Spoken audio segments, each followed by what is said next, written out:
Hello and welcome to episode 10 of the Crimson Misery podcast. My name is Will Rainbolt.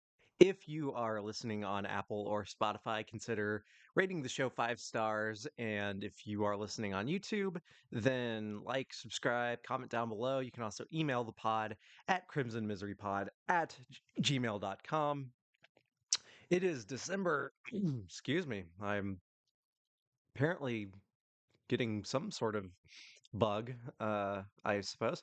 It is December 13th, and it's been a while since I recorded. I just really, there wasn't enough throughout the week that made me want to record uh during the during like during the games that were happening, because there were very few and far between games that I actually really paid attention to.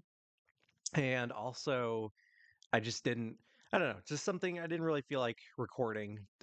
So busy with other things, I suppose. And yeah, let's get right into it. Because there have been some stuff that has happened over the last few days. Excuse me. I'm going to be saying that a lot. I assure you. Actually, let's begin with a tweet from Jake the Milkshake Ling that said, "God's country, Big Ten fan couldn't even begin to comprehend," and it is a photo of the Confederate flag. So that's I am not sure. I don't even know.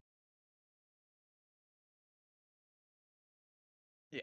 I'm not sure if it's like a joke or whatever, but still it's so funny. It's like it's just flying a flag that represents losers, racist losers. And yeah, it does not get more SEC than that, I'm afraid. I'm not afraid. What am I saying?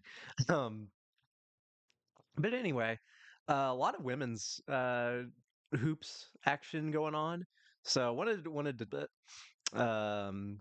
my prediction of USC winning the national title this season could still be the case. We'll see.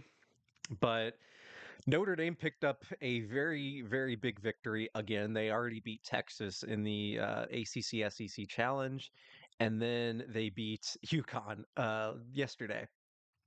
So I was kind of waiting for this matchup to go live before I ended up recording. Uh, Great, great game overall. I mean, Notre Dame pretty much half, but then UConn sort of chipped away in the third quarter, but then ended up finishing off the Huskies in the fourth quarter. Paige Beckers had 25 points, but notably, she did not hit a single three-pointer. She went over 4. Um, Jesus Christ, I am so sorry. But UConn overall went 3 of 16 from beyond the arc. Notre Dame went 10 of 18. That was a gigantic reason why the Irish ended up winning. And the not only the ACC Player of the Year uh, favorite, Hannah Hidalgo, but also the potentially the National Player of the Year this year. Maybe. Uh, I mean, if Juju Watkins didn't exist, I would say Hidalgo would win. My pick would still be Juju, but Hannah Hidalgo is making a very, very good case for herself. 6 for 11 from three, 10 rebounds, 8 assists. She is the do everything player for Notre Dame, and 29 points. She's unreal to watch. She is so fun to watch, and I really, if you haven't watched Notre Dame this year, it's she I mean the whole team team itself. And again, some pretty surprising defeats this season to Utah and to TCU. Had they not lost those two games, there's a good chance they would be like at least number 2, because right now UCLA is still, number 1. But with that being said, it's just, I mean, what can you even say at this point about the job Hannah Hidalgo has been doing? And again, Paige Becker's still really good, but also did not have a fantastic performance like she normally does. Sarah Strong had went 2 for 7 from beyond the arc. She was the only one who hit multiple threes for UConn. And when you're going 3 of 16, that is the Caitlin Clark number when she played against Indiana last year in Assembly Hall. She went 3 of 16 from beyond the arc. She herself, not Iowa, just Caitlin Clark. And UConn went 3 of 16 from beyond the arc as a team. So that's not going to get the job done on most nights. So yeah, not looking great, but also it's against Notre Dame. It's a rivalry game.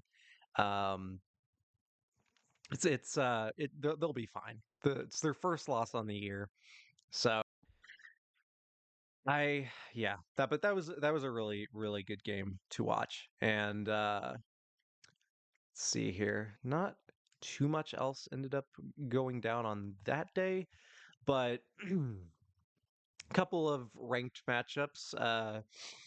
Iowa defeated Iowa State in the women's Cyhawk series. A bit of a different story on the men's side. I'll get to that in a little bit.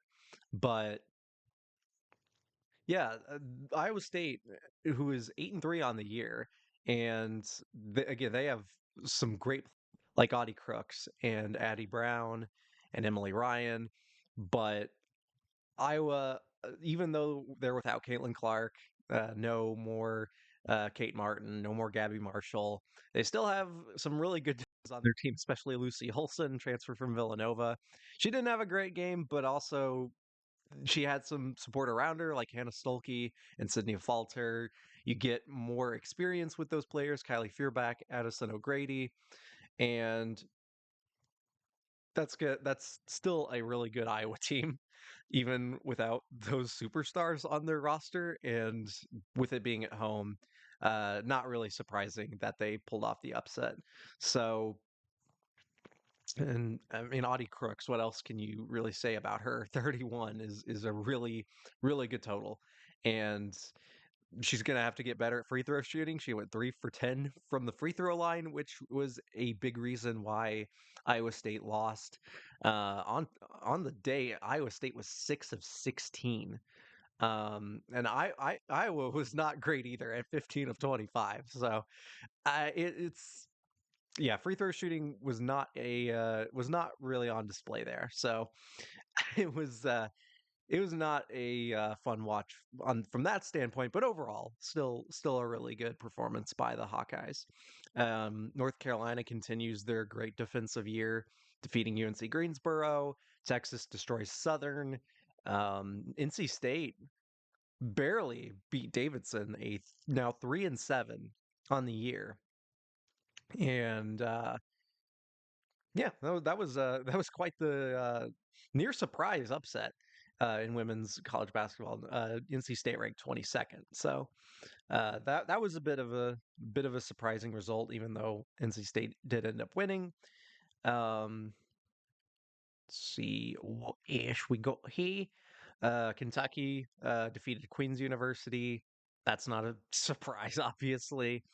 Um, yeah, that's about it in terms of the games that have already happened. Now, in terms of the games that have yet to happen, the anything to look forward to, we have Iowa, Michigan State at the Breslin Center. That's going to be a very intriguing matchup. Michigan State 9-0 on the year, so that's uh, that's going to be an interesting matchup. Especially um, we'll see if Iowa can take the show on the road against Michigan State. Julia Aralt with 16 or nearly 16 and a half points to lead the team, and also averages 8.5 rebounds and shoots 42% from three. And yeah, Grace Van Sluten with 15 and a half. That's gonna it's gonna be interesting because Michigan State is a very physical team. They've always been the last few years, and so it's gonna be interesting to see if Iowa can compete on the road against Michigan State with all of their star power. But at the same time, Iowa does also have quite a bit to show. So you also have some quote unquote cupcake games like South Florida at South Carolina, Eastern Michigan, Notre Dame. We'll see if North Carolina can continue their defensive success against Georgia Tech. And you have, I feel like there was another game that was going to be that I wanted to note. Um, Maybe not. Maybe that's next week, which I'll get into those games whenever I end up recording. But no, I think that was the big matchup I wanted to highlight was Iowa and Michigan State, good Big Ten matchup. So yeah, just just wanted to highlight the women's side first and to recap some of that. And now we go on to the men's side. So firstly, we have the Jimmy V Classic. Jim Valvano, obviously a gigantic figure in the world of college basketball, the former NC State head coach who passed away from cancer. His cancer battle was highlighted, especially through his infamous ESPYS speech, which is played every single year at the Jimmy V Classic. The games are always at Madison Square Garden, and very emotional time. It's also emotional because Dick Vitale, who I mean, famous broadcaster um, for ESPN for nearly 50 years now, and he, yeah, he had cancer, and for the last few years now, it's really sapped him of his energy, so he hasn't been able to call as many games as he would like. He didn't call any last year, I don't think. So that's 2 years where I think he went without calling a college basketball game, which is very weird to be in a college basketball world sans Dick Vitale. But he announced yesterday that he was officially cancer free. So I'm very glad to hear that. Cancer sucks. It has everyone knows someone who has been affected by cancer, um, and it is a terrible disease that needs to be eradicated.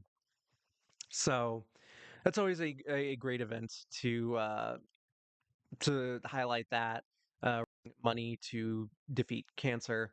Um, but in terms of the games, we have Tennessee, Miami. This was a bit of a closer game than I had anticipated. The number one ranked Tennessee Volunteers. All hail the Vols. All hail the Vols at number one. You are welcome, Mr. Tyler. You are welcome. Tennessee wins 75 to 62. This again, a bit of a closer game than I had anticipated. My hung around for quite a bit longer in the first half, and then Tennessee went on a pretty good run near the end, but then Miami just kept staying in the game. They equaled Tennessee in the second half with points, but ultimately Tennessee ended up pulling away at the end and won by 13. So Chaz Lanier, I've gone on at length about Chaz Lanier, how Rick Barnes just keeps getting these guys like Dalton Knecht and now Chaz Lanier. Uh, 22 points, 4 of 7 from three. Zakai Ziegler, their do everything point guard, 13 points, 9 assists. Igor Milicic with 16 points. He went 2 of 5 from three. Felix Akpara didn't have a great game, but also, I mean, he's not necessarily known for his offense. Then you have Jordan Gainey coming off the bench, getting some instant offense with a couple threes. And then, excuse me, I'm again there is some bug going around. Cade Phillips also had 9 points off the bench. Tennessee again, they are just so consistent and so balanced. They really the one thing you always question about Tennessee is their offense, and in the past couple of seasons, that's been something that they've been able to weather. And not only do they look still really good offensively, but there's a chance like this team, like if provided that they, I mean, they're not an incredibly deep team, but they're an incredibly consistent team and a very balanced team, like I said. I mean, Tennessee looks just amazing to watch. And they don't have any glaring weaknesses necessarily. Again, maybe it's their uh you always question their offense under Rick Barnes, but that can't really, at least not right now, it can't be questioned because they look really good. I Yeah, I mean Miami again, they're 3-7. They played Tennessee pretty well, but ultimately Tennessee just had talent, and Miami is not that good. I think this could very well be Jim Laranaga's final year. Um, he got to a Final Four for the second time in his career. He had one in 2006 with George Mason. Got back to the Final Four in 2023, and it just hasn't really gone well for the Hurricanes in the 2 years since post Isaiah Wong. And yeah, it's it's kind of a sad way to go out, but I think Jim Larinaga is probably going to have to pack it up here at some point. He's the oldest coach in the ACC, I believe. It's either him or Leonard Hamilton. Um, okay, now I need to I need to check that. Jim Larinaga is 75, and then Leonard Hamilton is doo, doo, doo, 76. No, I was incorrect. Leonard Hamilton is the oldest coach in the ACC. Jim Larinaga is the second. My mistake. Leonard Hamilton does not look 76. He looks like he's in his 50s.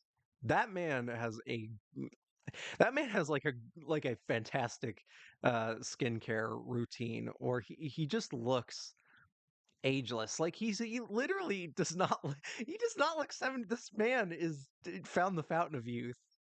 Um yeah, I don't know how a human being can look that young and still be 76. That is crazy to me. There's no way he's 76. Seriously. Like go look up Leonard Hamilton right now and tell me how like yeah.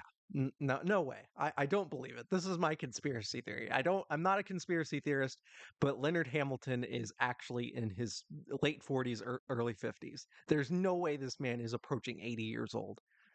That is this is nuts. I would like seriously, I wish I if I once I get into my like 70s, I would want to look like that. That's crazy. That's crazy how Leonard Hamilton looks so young. So anyway, that's my little tangent on the glamour of Leonard Hamilton. So anyway, let's move on from men's fashion and health to John Calipari. So it's a terrible joke. Um, Anywho, Michigan, Arkansas. This was a game that a lot of people had highlighted, and I mean this game was crazy. So Michigan, it was very back and forth in the early. Michigan just caught fire. Everyone was hitting threes, and in the first half especially. I mean, Will Cheddar had 13 points off the bench. Um, Noted supporter of Tim Walz, I want to say. I believe that's correct anyway. So Will Cheddar is a secret leftist for the Michigan Wolverines. So that's kind of cool. But um, I mean, I'm not. I mean, okay, I'm not going to get political. I mean, I okay, I'm going back and forth here. This we can talk about politics on this podcast, but like I'm gonna get sidetracked too much because it just it always feels like I need to explain myself with different opinions and my different viewpoints on stuff.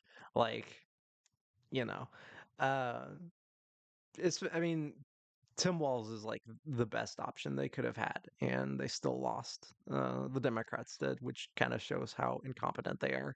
But anywho, Vladislav Golden had 17.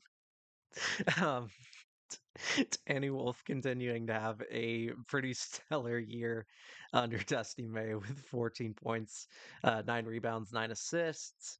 But again, this Michigan team looked like they were gonna take over, and then Arkansas in the second half went crazy.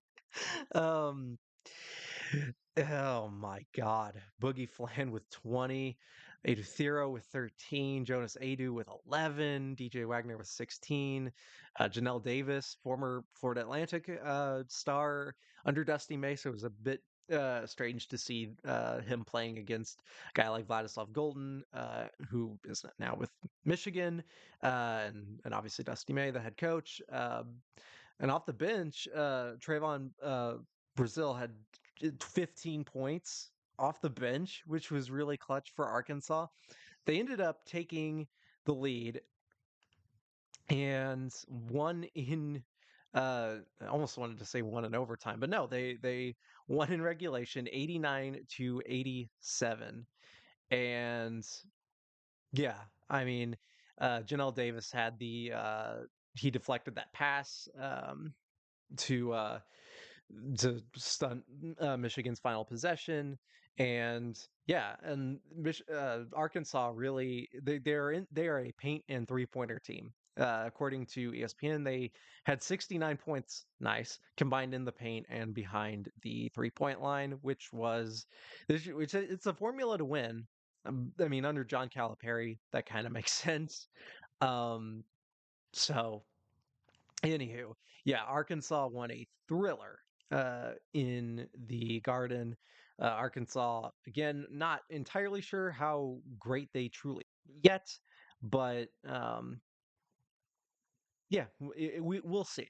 Um, Another game I wanted to mention, since Big Ten play has already started, Illinois and Wisconsin. Illinois won 86-80. Wisconsin has been sliding as of late. Um, they are 0-2 now in the Big Ten, so maybe Wisconsin not as great as we thought they were, even though they still have a lot of talent. But teams like Illinois and a team like Michigan has already shown that they can defeat a team like Wisconsin. Um, so it's yeah, Illinois still has a really good team under Brad Underwood. You have guys like Trey White and Kasparis Yakuchonis. Finally got that name correct. Both with 23, White at 23, and Yakuchonis 4. Will Riley didn't have that good of a game. He only had 5 points, so only in 15 minutes too. So it was a bit surprising, but Illinois still has a lot of talent in their starting lineup and on their bench. So they're a better team than people I think gave them credit for early on in the season. So continue to watch for a team like like Illinois. And then yesterday you had Iowa State defeating Iowa. Uh, Opposite of what happened on the women's side, you have a lot of people were pissed off at Peyton today. He went 3 of 10 from beyond the arc. There were a couple of heat checks that he had taken in this game, which he always looks like he's on. I know it's adrenaline because I don't want to like accuse a college basketball player of taking any drugs, but he always looks like he's just like hyped up on speed. It's just like Peyton Sanford is just like always just like he looks like he's just like the Energizer Bunny almost. But yeah, a lot of people, especially for Iowa State, were like quote tweeting him uh with like a LinkedIn jersey, which is, you know, the typical sort of college behavior. A lot of people are doing that with Hunter Dickinson as well when Kansas lost twice last week. So yeah, I was a very strange team. I don't really know what to make of them quite yet. Um, Especially because they still have talent. Josh Dix is looking to step his game up this year. Owen Freeman gets another year of experience.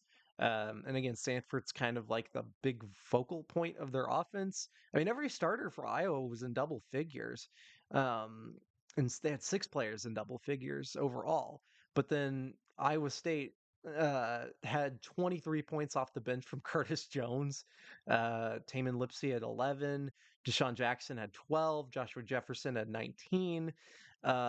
Nate Hesse? Is that how you pronounce his name? Hesse, uh, whatever. He had 10 off the bench as well. So again, Iowa State, just the deeper team, even though it looked like Iowa was gonna take this one, at least they were in control in the first half, but in the second half, Iowa State just really, really took over. So I mean, Iowa State only had the lead, like their final lead, uh, with like a little over 3 minutes to go, I think. Yeah. Um, and then Iowa went cold. That allowed Iowa State to come back. I mean, that was part of the heat checks from Peyton Sanford. Um, just not really a great way to end a game if you're the Hawkeyes. I still think they're a decent team, but again, like this is like a post McCaffrey brothers, post Tony Perkins era where they last year especially they were kind of mediocre. So it remains to be seen how good Iowa's really gonna be this year. Iowa State still like an incredibly good team. Only losses to Auburn, so no shame in that, obviously. Um, Anywho, let's let's go to Indiana. They are going to be playing Nebraska tonight at 8. They currently doesn't yeah, they're a 3.5 point underdog. Or wait, no. No, the spread's 4.5. Okay, no, they're a 4.5 point underdog. Sorry, and their ESPN Analytics gives Nebraska a 62% chance of winning. Um, I can see that, especially if since it's at Nebraska. Indiana has struggled mightily at Nebraska for it seems like forever. Um, I on paper, Indiana is a more talented team. I just think Nebraska is going to out hustle Indiana and really just kind of make them look foolish. Um, yeah, just Nebraska they already have a road win against Creighton, and I just think with it being at home, Nebraska's gonna shut Indiana down. Unfortunately, it shouldn't be like that because, again, as I said, Indiana is the superior team on paper, but I just don't think it's out, especially if it's at Pinnacle Bank Arena. It just isn't it just Indiana has always struggled at that place, and I don't think it's gonna get any better here. So, um, yeah, I think Nebraska wins 82-71 is my prediction. So, um, oh yeah, Army and oh wait, is it the Army Navy games on this weekend, right? Yeah. Uh, yeah. Yeah, tomorrow at 3 o'clock. I think yeah, Army's probably gonna win that one. Um, yeah, that's uh, that's a game. I'm still nervous about Indiana Notre Dame on the 20th. That is a week from today. I'm very nervous for that still, but yeah. I think with that being said, I think that is everything for this episode. Not really too much to talk about. Hopefully next week I'll be a little more energetic. Hopefully I won't be yeah, uh as I am today. But yeah, I think I think that'll be it for today. So appreciate y'all watching, listening if you're on podcast, watching if you're on YouTube. Bit of a shorter episode today, but hopefully you all are caught up on some action, and hopefully next time I will have a little bit more to talk about. So appreciate you all tuning in. Thanks so much, and I will see you next time. Bye bye.